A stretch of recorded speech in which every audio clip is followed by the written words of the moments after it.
Детская республиканская больница строится за счет средств Российской инвестиционной программы. Общая стоимость проекта, включая медицинское оборудование, 727 миллионов рублей. Работы идут по графику. Их планируют завершить в 2026 году. На данный момент полностью собран каркас, остался один этаж и чердачное помещение, сообщил начальник УКС Абхазии Демир Гамисоня.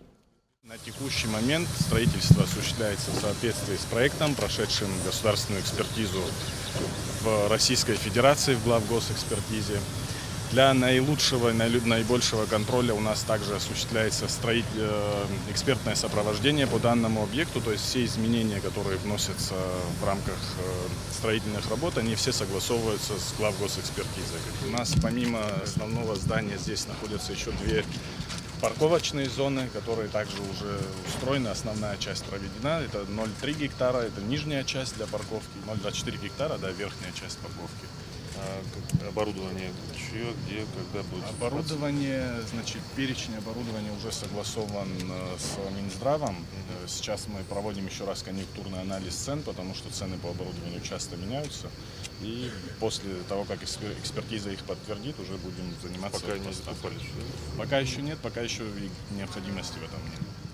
Строительство детской республиканской больницы является социально значимым проектом. Это позволит расширить возможности по оказанию специализированной помощи детям, включая высокотехнологичную медицинскую помощь. Кроме того, проект предусматривает создание комфортных условий пребывания детей в медицинском учреждении, в том числе совместно с родителями. Больница рассчитана на 65 коек. Вы знаете, вот тут будет создан такой медицинский кластер. На территории республиканской больницы будет построена республиканская детская больница. Вот за моей спиной основной корпус республиканской больницы. Это логистически правильно. Это все будет на одной территории. И дети, и взрослые с точки зрения врачебного сообщества, с точки зрения диагностики и лечения. Потому что на данный момент республиканская детская больница находится в центре города. Если какие-то сложные случаи, мы врачей туда привозим или сюда на какие-то обследования. Поэтому все будет находиться в одном месте. Это такой будет большой медицинский кластер. И это будет очень удобно для наших граждан и для отдыхающих. Какие здесь виды помощи?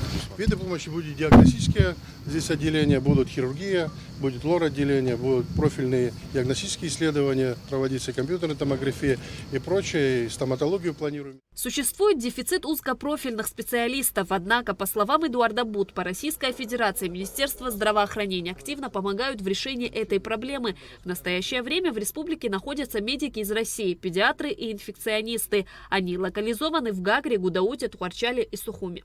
Очень важный объект для Абхазии, для детей, для того, чтобы обеспечить своевременную качественную помощь медицинскую. И стройка идет, надо ее в сроки завершать.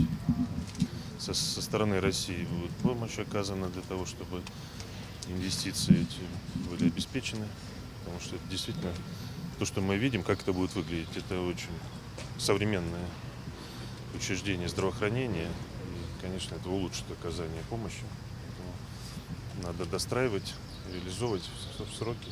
У абхазской медицины появятся новые возможности после запуска ангиографа. Оборудование поможет диагностировать и лечить сердечно-сосудистые заболевания. Ежегодно в этом нуждается более 750 человек, которые сейчас вынуждены уезжать в Россию для получения соответствующей помощи.